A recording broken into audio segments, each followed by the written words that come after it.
Gawat, makin panas. Inilah 4 berita politik terbaru hari ini. Berita pertama, Rara mengaku tidak suka Anies Baswedan. Alhamdulillah, Anies tidak disukai dukun pertanda di jalan yang benar.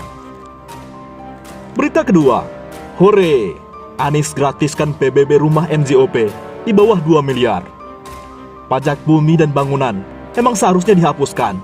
Good job, Anies. Berita ketiga, anak buah Megawati desak Jokowi, reshuffle menteri yang kebelet, maju capres 2024. Berita keempat, Anies, Formula E mengecewakan bagi orang-orang yang pesimis. Berita pertama, Rara mengaku tidak suka Anies Baswedan. Alhamdulillah, Anies tidak disukai dukun, bertanda di jalan yang benar. Si dukun pawang hujan, Rara Istiwulandari alias Rara, akhirnya mengaku tidak suka Anies Baswedan. Alhamdulillah, Anies tidak disukai dukun, pertanda itu jalan yang baik. Pengakuan Rara ini disampaikan oleh Voice Podcast yang dipandu host Indi Rahmawati di channel YouTube Vidi Visi Talk yang tayang pada 11 Juni 2022. Awalnya, Rara mengklaim kalau dia menolak job untuk jadi pawang hujan di Formula E Jakarta. Silahkan Anda tertawa dengan klaim Rara. Hahaha. Maaf, saya sering mengatakan saya tidak suka Anies, kata Rara di Voice Podcast. Host podcast Indi Rahmawati lalu bertanya, kenapa tidak suka Anies? Si Rara berdalih, dia tidak suka Anies sejak Anies jadi menteri dulu. Ya, kayak dulu, waktu jadi menteri itu ribet gitu loh, kata Rara. Loh, yang jadi menteri ribet itu banyak loh, setelah Indi Rahmawati. Ya, pokoknya gak suka aja, ujar Rara. Hahaha, ngelesnya. Rara lalu mengungkap kalau di Pilkada DKI 2017 dia mendukung Ahok. Oh, pantas. Lucunya, Rara mengklaim waktu Pilkada DKI 2017 dia sudah meramal kalau Ahok bakal kalah, tapi kalahnya akan terhormat. Hahaha, halu banget dukun satu ini. Roy Suryo pun angkat bicara. Hahaha, makin tampak kaunya ini Rara. Kalau pawang hujan asli tidak akan bicara pilihan politik dan subjektivitas seperti dia. Jadi jelas banget siapa di belakangnya. Sekolam-kolam juga. Inilah cuplikan voice itu. Dukun palsu. Berita kedua, pajak bumi dan bangunan memang seharusnya dihapuskan. Good job, Pak Anies. Saya dari dulu tidak kunjung paham soal PBB, pajak bumi dan bangunan ini.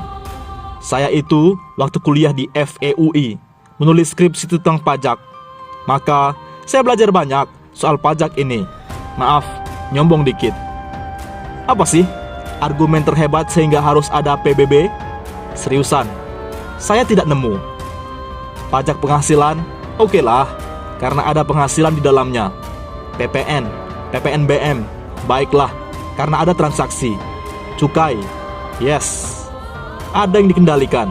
Nah, PBB bagaimana? Ngapain? Rumah dan tanah yang sudah selesai transaksinya, sudah ditinggali penghuninya, mendadak kamu pungut pajaknya puluhan tahun, terus dipungut.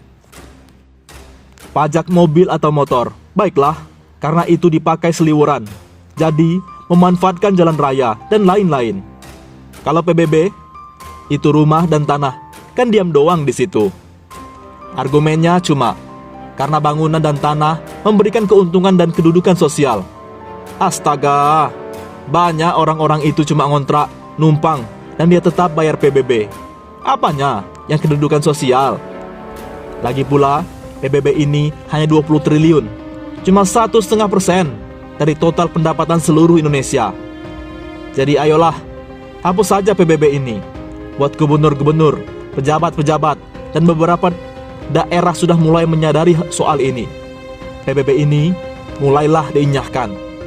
Rakyat tidak harus dipungut semuanya, terutama jika itu rumah sendiri. Mau berapapun nilainya, bebaskan saja semua. Kalau itu gedung kantor, tempat bisnis, nilainya ratusan miliar, silahkan dipajaki PBB. Mungkin memang ada status sosial dan keuntungan ekonomi. Tapi kalau cuma rumah penduduk, dia ditinggali. Aduh, kasihan loh lihat rakyat. Ujung-ujung kena pajak. Jadi cukuplah PPH, PPN, cukai dan pajak-pajak yang memang memberikan nilai ekonomi. Kalau sesuatu itu cuma di situ doang, jadi tempat tinggal, ngapain lu pajakin? Semoga semakin banyak daerah tergerak hatinya membebaskan PBB. Dan jangan kasih batas atas. Semua rumah yang ditinggali penduduk, bebaskan saja. Aturan-aturan lama itu dihapus. Ini bukan zaman VOC Bung, kerajaan dan lain-lain. Nah, kalau kamu butuh PAD, pendapatan asli daerah, banyak. Kreatif dikit gitu loh. Jangan cuma ngandelin majakin rumah orang. Itu teh kagak kreatif sama sekali. Jadi pejabat rebutan, disuruh mikir sumber pendapatan asli daerah, mentok. Berita ketiga, PDI desak Jokowi, reshuffle menteri yang kebelet, maju capres 2024.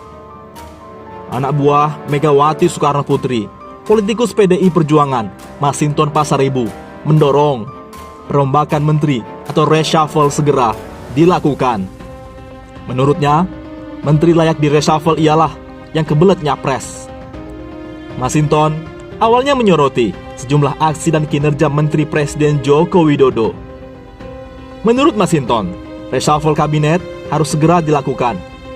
Jadi, saya lihat, memang harus segera dilakukan itu. Dilakukan reshuffle. Jadi, reshuffle-nya jangan sebagai wacana saja. Gitu loh. Harus menjadi tindakan, harus menjadi action, kata Masinton dalam diskusi Jangan Pegel, Nunggu Reshuffle, Sabtu 11 Juni. Masinton menegaskan, harus ada reshuffle agar kabinet Menteri Jokowi fokus bekerja. Masinton juga mengingatkan reshuffle jangan juga dimanfaatkan oleh tokoh yang masuk ke kabinet. Ya, haruslah reshuffle supaya fokus. Jangan juga nanti menteri yang masuk itu malah nggak fokus lagi, malah memanfaatkan buat kampanye lagi, ujarnya. Masinton kemudian menjabarkan kisi-kisi menteri layak reshuffle. Pertama adalah menteri yang menurut Masinton sudah kebelet jadi capres 2024. Menurutnya, jika menteri sibuk dengan urusan capres, masyarakat tidak akan terurus. Ya, itu tadi saya sebut menteri kebelet nyapres. Copras capres, itu nggak perlu kita sebut itu. Nanti gede kepala. Sama saja kita mengkampanyekan dia. Kalau kita sebut, dan itu tampangnya ada di mana-mana kok, ucap Masinton. Menteri ini, kata Masinton, tak punya partai, namun getol ingin capres. Nggak punya partai, tapi nyalon. Gitu loh. Kalau ketua umum partai, kita bisa memahami. Memahami ada tugas dari partainya. Dia tidak memanfaatkan, yang digunakan adalah jaringan partainya. Kalau ini nggak punya partai, foto di mana-mana, ujarnya. Seperti dilansir dari detik.com.